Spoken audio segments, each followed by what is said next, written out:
Hello जी, अस्सलाम वालेकुम। तो ये जी आपने मेरी शक्ल देख डरना नहीं है, नींद चूर उठी थी, इस वजह से मेरी शक्ल ऐसी थी।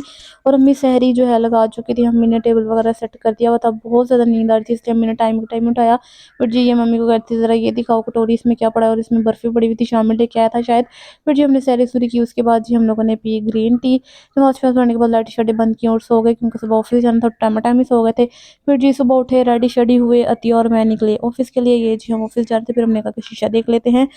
उसके बाद जी ये तीयर में वापस आ रहे थे, चिंची में बैठे हुए थे, वेट कर रहे थे चिंची के चलने का। एक तो यहाँ पे आधा घंटा लग जाता हमें। खैर जी वापस आए, इफ्तारी की तैयारियां स्टार्ट की। ये तिया जो है आलू पील कर रही थी, अम्मी ने उबाल के रखे हुए थे। थोड़ी बहुत चीज़ें अम्मी ने करके रख ली थी, थोड़ी थोड़ी छोटी छोटी, और बाकी की जो है अतिया ने मैंने आके की, क्योंकि ये सारी चीज़ें जो है हमने बनानी होती हैं, हमें करना पड़ता है। साथ अतिया ने सारा खलारा बिठाया। वाह शाबाश, कितनी अच्छी बची है ये मुझे को गोसी बता के गई है अभी यहाँ पे। और फिर जी मैं आलू मैंने काटने, तो मैं देख रही थी, मैंने कहा यार ये क्या है, छोटा सा आलू है कि अंडा, ये क्या है। तो फिर जी मैंने आलू काटे कूटे सारे, वो मैश करने थे। फिर पता नहीं क्यों मैं काट क्यों रही थी, हालांकि मैश करने थे, वैसे भी मैश हो सकते थे। और फिर जी मैंने हाथ से ही मैश की, क्योंकि मुझे लगता है कि मेरा हाथ एक मैशर से ज़्यादा अच्छा मैश कर लेता है आलूओं को। और ये तिया मैं और अम्मी जो है बातें कर रहे थे मुसलसल, फ़नी बातें भी कर रहे थे कुछ, और डेली की रूटीन पे मेरे को हम बता रहे थे कि आज ये हुआ, ऐसे हुआ, ये वो। और फिर हाँ, और कुछ खाने पीने की बातें भी, सारा कुछ मिक्स चलता रहता हमारा। फिर जी ये अतिया जो है अपना फ्राई होने की ड्यूटी पूरी करने लगी थी, इसने जी अपना सारा सामान निकाला और ये फ्राई करने लगी चिकन पकौड़े। और मैंने कहा जी ये शान को है, शान से पकाओ, शान से खाओ। और अतिया और मैं इस बात पे हंस रहे थे। फिर जी उसके बाद मैंने ब्रेड पॉकेट्स की फिलिंग बनाई थी।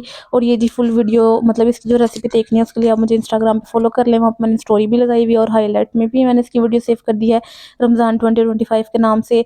और जी वो सारी फिलिंग बनाने के बाद आपने ब्रेड में ये इस तरह से जो है इसको डाल देना है। फिर जी अतिया ने मैंने काटी नहीं, अतिया ने मैंने नहीं खाली, मैंने ही काटी फ्राइज़। अतिया पीछे बाकी सारी चीज़ें जो थी वो फ्राई करी थी। फ्राइज़ ही रह गई थी बस।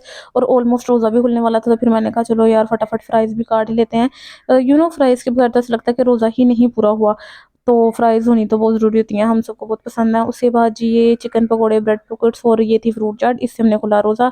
और ये जी चिकन पकोड़े तिया ने तने कोई यम्मी किस्म के बनाए थे ना, बहुत ही कोई यम थे, ये बहुत अच्छे बनते हैं, बनते भी बहुत अच्छे हैं ना। और ये मैं यहाँ पे कह रही थी दी आर्ट एंड दी आर्टिस्ट। और क्या मज़ेदार इसने पकोड़े पकाए थे, लव यू हो गया पकोड़ों से।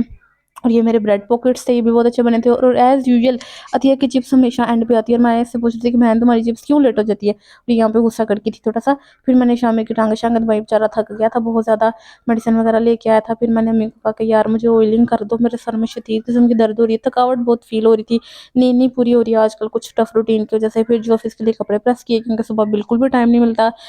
फिर पी जी ग्रीन टी, दिन का अख्ताम किया, फ्रेश हुए, नमाज नमाज पढ़ी, लाटे शाटे की बंद, और जी सो गए। आप भी सो जाओ, टाटा, अल्लाह हाफिज़।